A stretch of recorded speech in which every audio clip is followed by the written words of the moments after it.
He thought humiliating her would be effortless, a simple demonstration of superiority in front of a room that worshipped him. But Professor Daniel Harrington had no idea he was about to dismantle his own reputation.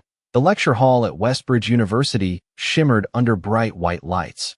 Rows of polished wooden desks filled with top-tier graduate students, each one handpicked, each one trained to believe in the authority standing at the front of the room. And there he was, Harrington. Himself, silver-haired, tailored navy suit, a name that had been published in journals most people couldn't even pronounce, his voice cutting clean through the air as he spoke about nonlinear differential equations with the kind of confidence that bordered on arrogance. And then the door opened quietly, almost apologetically, and Emily Carter stepped in, her gray cardigan slightly worn at the sleeves, her flat shoes making almost no sound against the polished floor, her presence so unassuming that most students didn't even turn their heads, except for a few who noticed just enough to exchange subtle glances, the kind that said she didn't belong here. Because in a room like this, appearances mattered more than people liked to admit. Emily moved to the back row, clutching a simple notebook, her eyes scanning the board not with confusion, but with quiet recognition, the kind that comes from years of familiarity. Though no one would ever guess that by looking at her, and certainly not Harrington, who paused mid-sentence the moment he noticed her, his gaze narrowing slightly, not out of curiosity, but judgment, the quick mental categorization he had perfected over decades, deciding within seconds who was worth his time and who was not. And Emily, in his eyes, was clearly not. Yet when she raised her hand, hesitantly but deliberately, the room shifted, a few students turning fully now, intrigued not by her question, but by the audacity of it, and Harrington's lips curved into something that resembled a smile but carried none of the warmth. "Yes," he said, the single word hanging heavy with expectation, and Emily spoke softly, her voice steady despite the weight of the room pressing in on her, pointing out a small inconsistency in his transformation step, something subtle, something precise, something that should have sparked intellectual discussion but instead triggered amusement, a ripple of quiet laughter moving through the seats as Harrington tilted his head slightly, as if entertained, as if he had just been handed an opportunity. "And your background?" he asked, though the answer clearly didn't matter to him. And when she replied, "Facilities," the word landed exactly how he expected it to, like confirmation of his assumptions, and the room reacted accordingly. A few smirks, a few whispered comments, the invisible line between them and her drawn sharper than ever. And that was when Harrington made his decision, the kind of decision that felt small in the moment but would echo far beyond it. He turned to the board, picked up a piece of chalk, and began writing, numbers and symbols layering into a problem so complex it had stalled research. Discussions for months, his handwriting deliberate, each stroke almost theatrical, and when he stepped aside, the equation filled nearly 4 feet of board space, intricate, intimidating, impossible for most in the room, and he gestured toward it with a calm confidence that bordered on mockery. "Perhaps," he said, his tone smooth, controlled, "you'd like to show us how it's done." And just like that, the trap was set, the room leaning forward, anticipation building not for success, but for failure, because everyone loves a spectacle, especially when they believe they already know how it will end. But Emily didn't move right away. She stood there for a moment, her fingers tightening slightly around her notebook, her eyes fixed on the equation, not with fear, but with something far more dangerous, recognition. And in that stillness, something shifted, something no one in that room was prepared to understand, least of all the man who had just invited her to step forward, because he thought he was about to prove a point, when in reality, he had just created the moment that would undo him, and the room, without realizing it, was holding its breath. Emily stepped forward slowly, each step echoing just enough against the hardwood floor to draw every eye toward her. And the closer she got to the board, the more the whispers sharpened, quiet voices carrying just enough to be heard. Words like, "This is going to be painful," and "Why would she even try?" And yet she did not look at them, not once, her gaze fixed entirely on the equation that stretched across the board, her breathing steady, her posture calm in a way that did not match the tension filling the room. And Professor Harrington watched, her with folded arms, his expression composed but expectant, the faintest hint of amusement still lingering at the corners of his mouth, as if he had already seen the ending to this performance. And in his mind, this was not about mathematics anymore. It was about reaffirming order, about reminding everyone exactly who belonged at the front of the room and who did not. And for a moment, it seemed like the room agreed with him, because silence settled in, heavy and anticipatory, broken only by the soft hum of the overhead lights and the distant ticking of the wall clock that suddenly felt louder than it should have. And Emily reached the board, her hand hovering just inches from the chalk, not touching it yet, as if measuring something unseen. And in that pause, something shifted again, subtle but undeniable, because hesitation would have looked different. Hesitation would have carried doubt. But this was not doubt. This was calculation, and her eyes moved across the symbols with a familiarity that did not belong to someone who had been dismissed moments earlier. And one of the students in the front row leaned forward slightly, his brow tightening as if trying to reconcile what he was seeing with what he believed, while another glanced at Harrington, waiting for some signal, some confirmation that this was still under control. But Harrington said nothing, because in his mind, there was nothing to control. This was inevitable. And finally, Emily picked up the chalk, the small white piece leaving a faint dust on her fingers, and she did not rush. She did not turn to face the room. She simply began, one line, then another, her movements precise, deliberate, each symbol placed with care. And at first, the reaction was exactly what everyone expected: a few quiet chuckles, a couple of exchanged looks, the assumption that this would unravel quickly. But it did not, because she did not hesitate, not once, her hand moving steadily across the board as if following a path she had already walked before. And the laughter began to fade, not all at once, but in pieces, like a sound slowly being turned down. And in its place came something else, something less comfortable. Confusion, because the steps she was writing were not random. They were structured, intentional, and more importantly, they were correct. And the student in the front row stopped leaning forward and instead sat very still, his eyes narrowing as he followed her work, while another reached for his notebook, almost instinctively, as if trying to keep up. And Harrington's expression shifted, just slightly at first, the amusement thinning, replaced by focus, his gaze locking onto the board as he traced her logic, step by step, searching for the mistake that he was certain had to be there. But it did not appear, and Emily continued, her pace unwavering, her confidence quiet but absolute. And the room followed her now, not because they wanted to, but because they had to, because something was happening that did not fit the script they had all agreed upon just minutes earlier. And when she paused, it was not because she was unsure, it was because she had reached a point where the problem itself began to reveal something deeper, something flawed. And she tilted her head slightly, her eyes scanning the previous steps, not her own, but his. And for the first time, she glanced back, not at the students, not at the room, but directly at Professor Harrington, her expression calm, almost neutral. And in that brief moment, the air in the room tightened, because there was something in that look, something that suggested this was no longer a demonstration, this was a correction. And she turned back to the board, lifting the chalk again, ready to continue. And somewhere in the silence, the certainty that had once filled the room began to fracture. The chalk touched the board again, but this time, the room was no longer watching for a mistake. They were watching for meaning. And Emily moved with a quiet certainty that no one could ignore anymore, her hand tracing a new line that did not follow the path Professor Harrington had originally set, but instead curved around it, correcting it, refining it.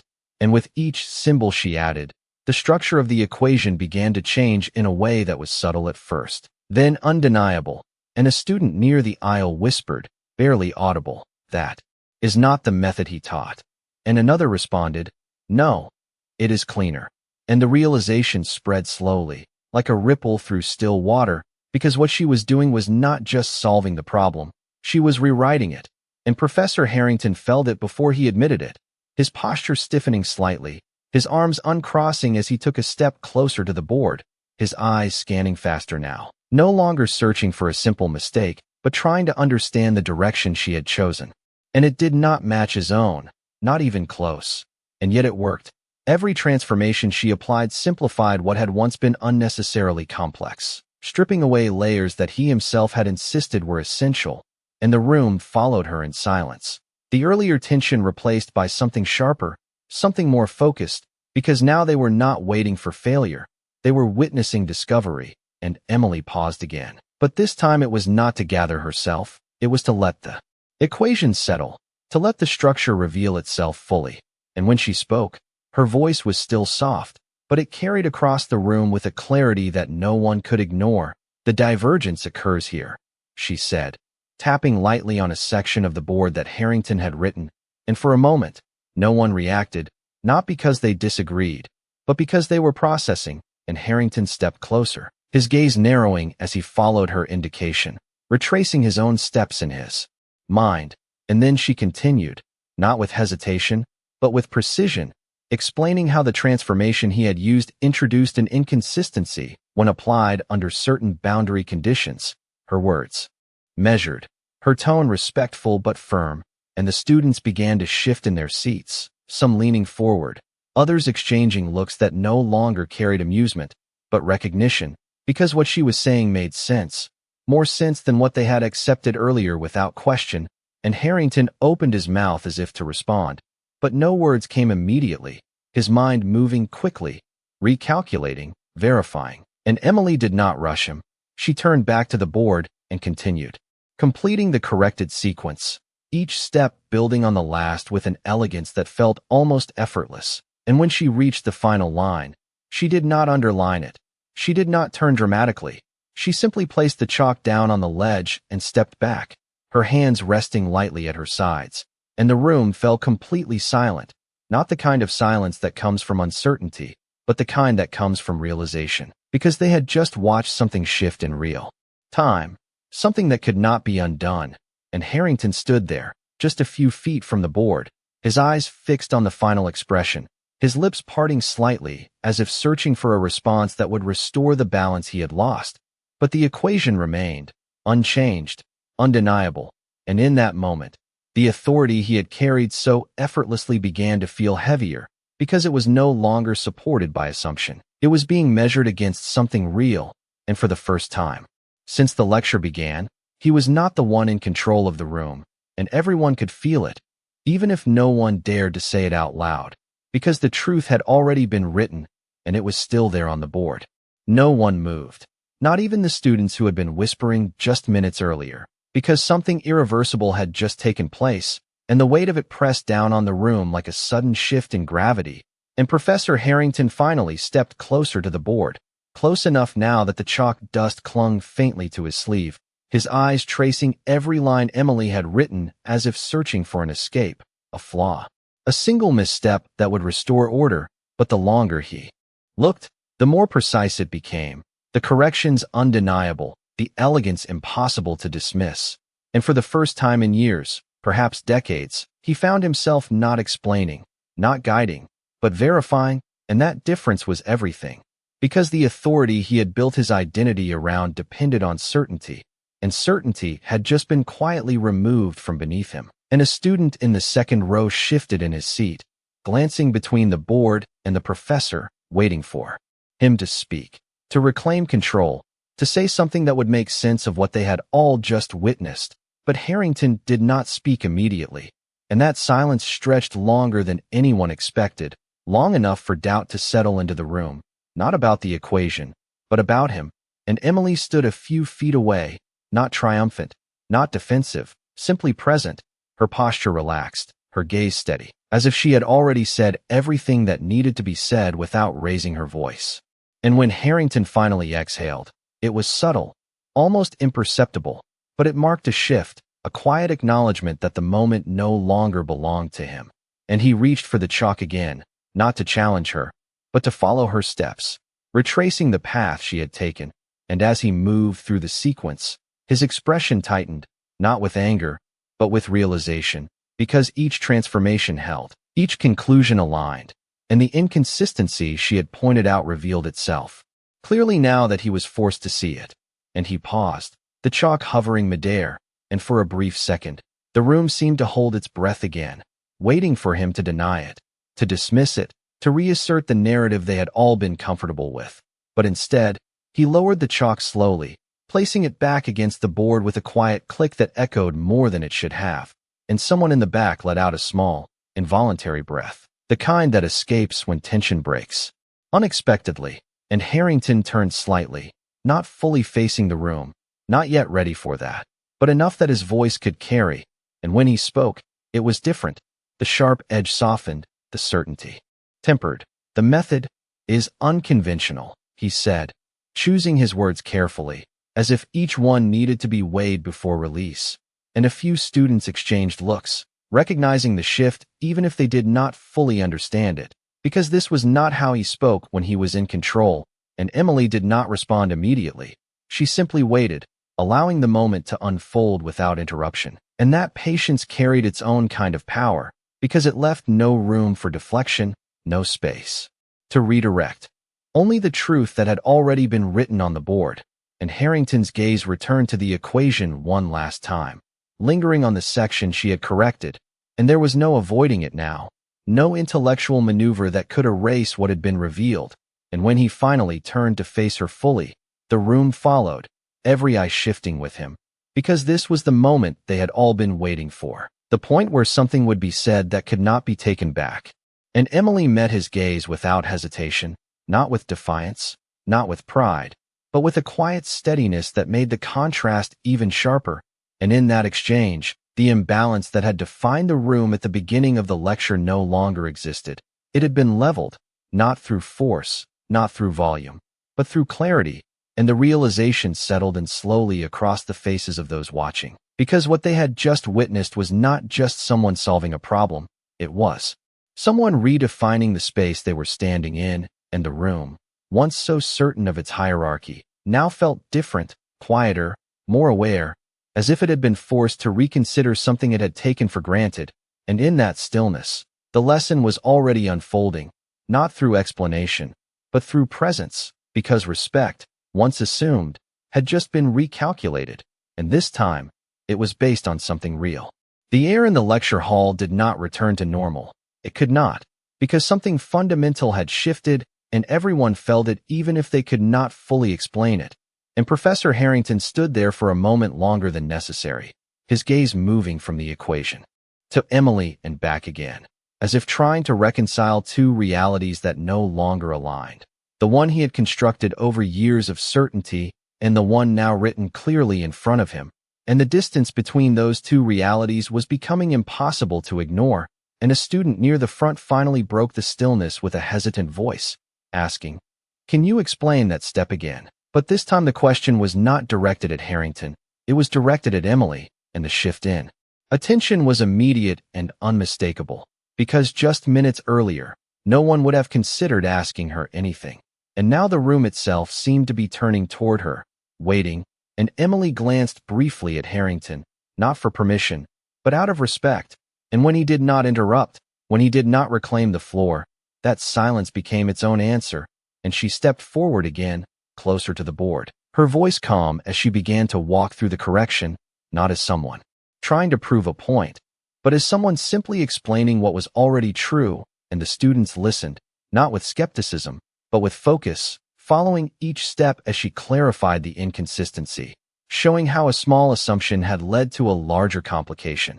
And as she spoke, something else became clear, not just that she understood the material, but that she understood it deeply, intuitively, in a way that could not be taught through lectures alone. And one by one, the students began to nod, some taking notes, others simply watching with a quiet intensity that had replaced their earlier amusement. And Harrington remained still, his role in the room no longer defined by authority, but by observation. And for someone like him, that was not a small change, because it meant stepping out of the center of the narrative he had always controlled. And as Emily finished her explanation, she stepped back once more, allowing the equation to stand on its own, and the silence that followed was different now, not heavy, not tense, but clear, as if something had been resolved that no one had realized was broken. And a student in the back spoke again, more confidently this time, asking a follow-up question about how the corrected method would apply in a different scenario. And again, the question went to Emily, and she answered without hesitation, her explanation concise, precise, and the more she spoke, the more the room adjusted, the earlier hierarchy dissolving quietly, replaced by something more grounded, something based on understanding rather than assumption, and Harrington finally moved, stepping slightly to the side, giving her space at the board, a gesture so subtle that it might have gone unnoticed under normal circumstances. But here, in this moment, it carried weight, because it was not just physical space he was giving up, it was control, and that realization settled across the room like a quiet acknowledgment, and Emily did not take advantage of it.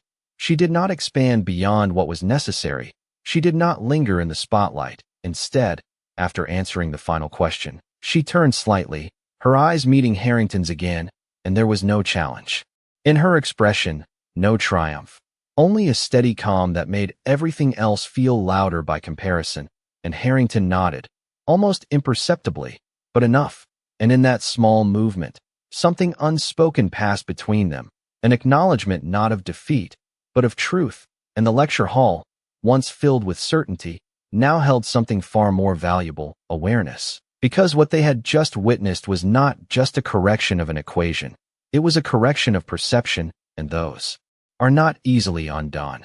And as the clock on the wall ticked forward, marking the passage of time as it always did, the room remained quiet, not because there was nothing left to say, but because for the first time, everyone understood that some things did not need to be said at all. The silence did not break all at once. It shifted, slowly, as if the room itself was adjusting to a new reality it had not prepared for, and the students who had once leaned back with quiet confidence now leaned forward with intent, their attention no longer anchored to the front of the room by habit, but by something far more compelling, understanding, and Emily remained where she was, not stepping further into the spotlight, not retreating from it either, simply standing in a space that had been redefined by her presence. And Professor Harrington, for the first time in that lecture hall, did not immediately move to reclaim the structure of the class. He did not clear his throat or redirect the discussion. Instead, he watched, his gaze no longer scanning for error but absorbing what had already been established. And there was a weight to that stillness, because for someone who had built his reputation on always having the answer, choosing not to speak carried its own kind of significance, and a student near the center of the room raised his hand again, more confidently this time, asking how the corrected approach would influence the broader application of the model. And once again, all eyes turned not to Harrington, but to Emily, and she answered with the same calm clarity, explaining not just the correction, but the implication, how simplifying the transformation reduced unnecessary constraints and opened a more stable solution under varying conditions. And as she spoke, a few students exchanged glances, the kind that signaled realization, not just about the problem, but about her, because this was no longer a single moment of insight.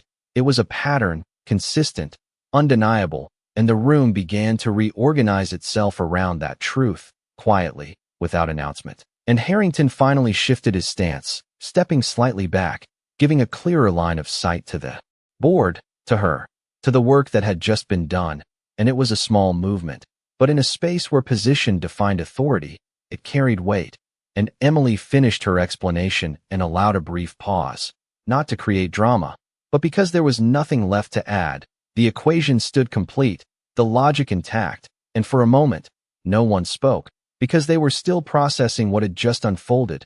And then, unexpectedly, Harrington moved toward the board again, not to overwrite her work, not to erase it, but to stand beside it, his eyes tracing the corrected path once more.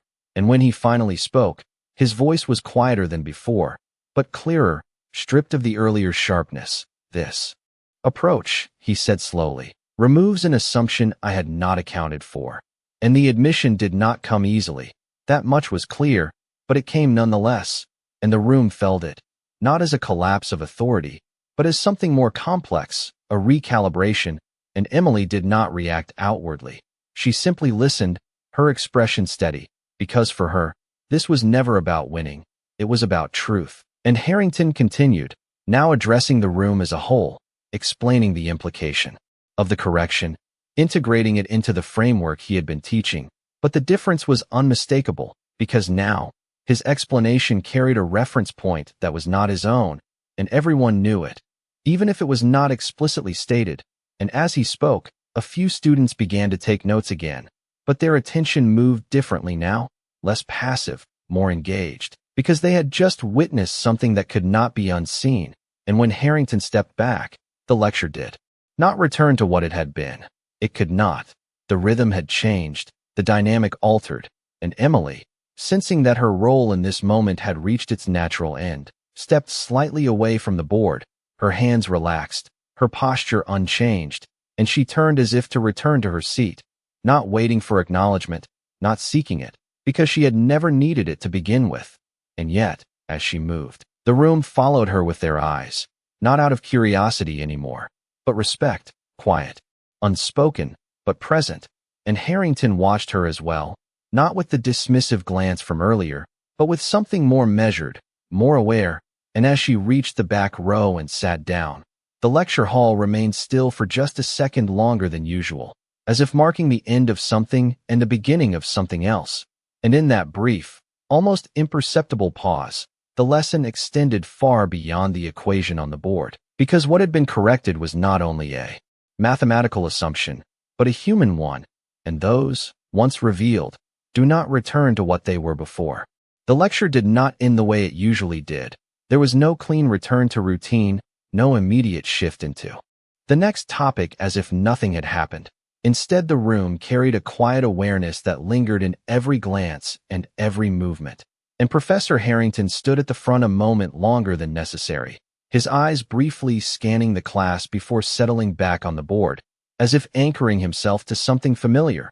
And when he resumed speaking, his voice was steady but different, less performative, more deliberate. Each explanation now grounded in a careful precision that had not been there before, and the students listened in a way they had not earlier, not because they had been told to, but because they had just witnessed the cost of assumption. And Emily remained in the back row, her notebook open but her pen still, not writing, not needing to, because everything that mattered had already been said in a language that did not require ink. And yet, even from that distance, her presence was no longer invisible. It carried a quiet gravity that drew attention without effort, and a student beside her hesitated before leaning slightly closer, lowering his voice just enough to remain private but not dismissive, asking how long she had been studying mathematics. And Emily paused, considering the question not for its difficulty, but for its weight, because the answer was not simple, not something that fit neatly into a timeline. And she replied softly, "Long enough to know when something feels off." And the student nodded slowly, not fully understanding, but recognizing that there was more beneath the surface than he had first assumed. And at the front of the room, Harrington continued, now incorporating the corrected approach into his explanation, not as a replacement, but as an evolution, acknowledging its efficiency without naming its source. And while he did not look back at Emily again, the awareness of her remained present in every word he chose, shaping the way he spoke, the way he framed each concept. And the class followed, adapting to the new rhythm, asking questions with more intention, listening with more care, and the dynamic that had once felt rigid now moved with a subtle flexibility, as if the room itself had learned something beyond the material being taught. And as the clock edged closer to the end of the session, there was no rush to pack up, no immediate scraping of chairs or closing of notebooks. Instead, the final minutes carried a quiet attentiveness, as if no one wanted to break the moment too quickly. And when Harrington finally stepped back from the board, signaling the end, he did not deliver his usual closing remarks. He simply paused, his gaze sweeping the room once more before settling briefly in the direction of the back row, not directly, but enough. And then he nodded, a small, almost imperceptible gesture that marked the conclusion of something larger than a lecture. And the students began to gather their things slowly, conversations starting in low tones, not the light chatter of routine, but something more reflective, more measured. And a few glanced toward Emily as they stood, not openly, not in a way that would draw attention, but enough to acknowledge that something had changed. And Emily closed her notebook, stood, and moved toward the exit with the same quiet steps she had entered with, her presence no louder now than it had been before, but undeniably different, because this time, It was seen, and as she reached the door, a voice called out behind her, not loud, but clear enough to carry, "Miss Carter," and the room stilled just slightly, the name itself unfamiliar to most, and Emily paused, turning just enough to face the front, and Professor Harrington stood there, his posture composed, his expression neutral but no longer dismissive, and for a brief moment, neither spoke, the space between them holding everything that had just unfolded, and then he said, "If you have time, I would like to discuss your approach further." And it was not a command, not even a request framed in authority. It was something else, something closer to acknowledgment, and Emily held his gaze for a moment, her expression unchanged, before giving a small nod, neither accepting nor declining in a way that demanded interpretation, and then she turned and stepped out into the hallway, the door closing softly behind her, leaving the room in a silence that felt different from before, not heavy, not uncertain, but aware, because what had happened inside that room was no longer contained within it. It had already begun to extend beyond it, carried in the thoughts of everyone who had witnessed it, and some lessons, once understood, do not stay in the room where they were learned. The hallway outside the lecture hall felt different from the moment Emily stepped into it, quieter in a way that had nothing to do with sound and everything to do with what she carried with her. And the door clicked softly behind her, sealing off the room where something had shifted, but not ending it, because moments like that did not stay contained. They followed, they lingered, and she moved down the corridor with the same steady pace, her footsteps light against the polished tile, her expression unchanged, as if what had just happened had not disrupted her at all. But inside, something had settled, not triumph, not relief, just a quiet alignment, the kind that comes when something long held in silence is finally allowed to exist in the open.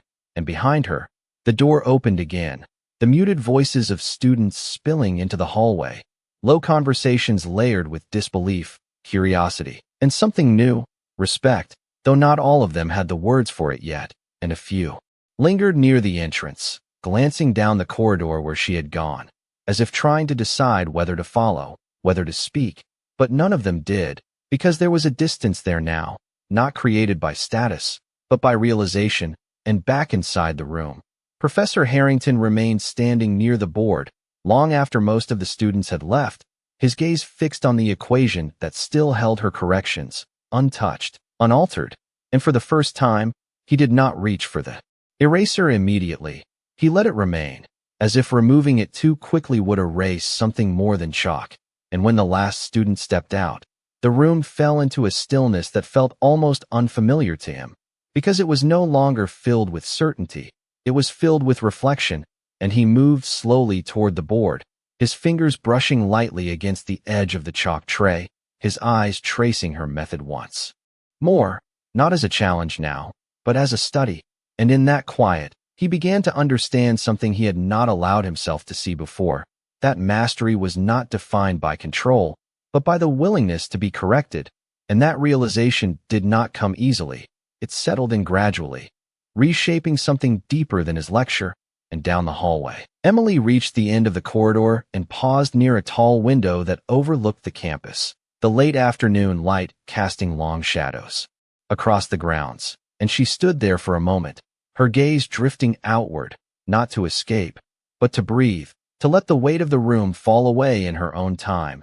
And a voice approached from behind, softer than the one she had left behind. "Emily." And she turned slightly, recognizing it before fully facing it. And Professor Harrington stood a few feet away, no longer framed by a podium or a board, no longer elevated by the structure of the room, just a man in a quiet hallway. And for a moment, neither spoke, because whatever needed to be said required more than habit. And when he finally did, his voice carried none of the earlier sharpness, only clarity. "I would like to understand how you saw it so quickly," he said, and the question was not layered with doubt or challenge. It was direct, honest, and Emily considered him for a moment, not weighing whether to answer, but how much to reveal. And she replied simply, "I have seen it before."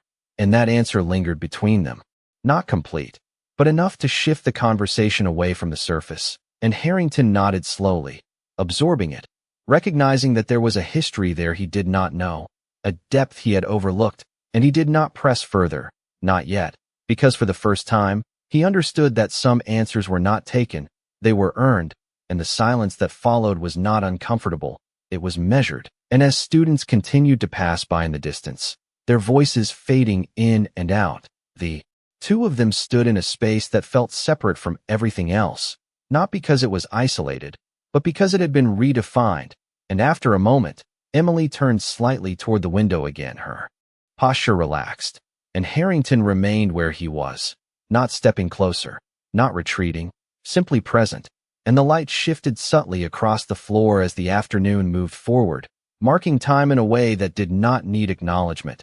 And in that quiet, something unspoken settled between them, not an agreement, not a conclusion, but an understanding, the kind that does not need to be declared to exist. And somewhere beyond the glass, the campus continued as it always did, unaware that in one room, and now in one hallway, something had been quietly rewritten, not in chalk this time, but in the way two people now saw each other. And once that kind of clarity appears, it does not disappear, it waits, it grows, and it changes everything that follows. The light outside the window softened as the afternoon gave way to early evening, stretching long shadows across the campus. And Emily stood there a moment longer, her reflection faintly visible in the glass, steady, composed, unchanged in a way that only comes from knowing exactly who you are. And behind her, Professor Harrington remained silent, not out of hesitation now, but out of understanding. Because the moment no longer required words to prove anything, it required presence, and for the first time in years, he allowed himself to stand in that space without trying to control it. And after a few seconds, he spoke again, not to challenge, not to instruct, but to acknowledge. "You did not just solve that problem," he said quietly. "You saw through it." And the distinction mattered, because it meant he recognized what had actually happened, not just the outcome, but the insight behind it. And Emily turned slightly toward him, her expression calm, her voice even. "Sometimes the problem is not as complicated as it looks," she replied, and there was no arrogance in her tone. Only clarity, the kind that does not need validation. And Harrington nodded once more, slower this time, as if each movement carried weight, because what she had done in that room had not only corrected an equation, it had revealed something about him, about the way he had allowed certainty to replace curiosity. And that realization did not diminish him, it reshaped him, and that difference would follow him long after this moment passed. And down the hallway, the quiet murmur of students continued, their voices carrying fragments of what they had witnessed, each retelling slightly different, but all centered around the same truth, that something unexpected had happened, something that challenged what they thought they understood. And back in the lecture hall, the board still held her work, untouched, the white lines standing out against the dark surface like a statement that refused to be erased. And eventually, Harrington returned to the room, alone now, the silence settling around him once more, and he stood before the board again, not as a lecturer, but as a student of what had just unfolded, his hand resting lightly against the chalk tray. And for a moment, he considered erasing it, returning the space to its original state, but he did not, because removing it would not undo what had been seen, and instead, he reached for a piece of chalk and added a small notation beside her final line, not to change it, not to claim it, but to build on it, acknowledging its place within the framework he had spent years constructing. And that act, small as it seemed, marked a shift that no one else needed to witness to understand. And across campus, Emily walked away from the building, her pace unhurried, her path unremarkable, blending once again into the ordinary rhythm of the day. And yet, what had happened did not follow her as a burden or a badge. It simply existed, part of her, as it always had been, whether anyone saw it or not. And as she reached the edge of the campus walkway, the sky beginning to dim into soft shades of blue and gold, she paused briefly, not to reflect, but to breathe, and then continued forward, disappearing into the quiet flow of people and movement. And some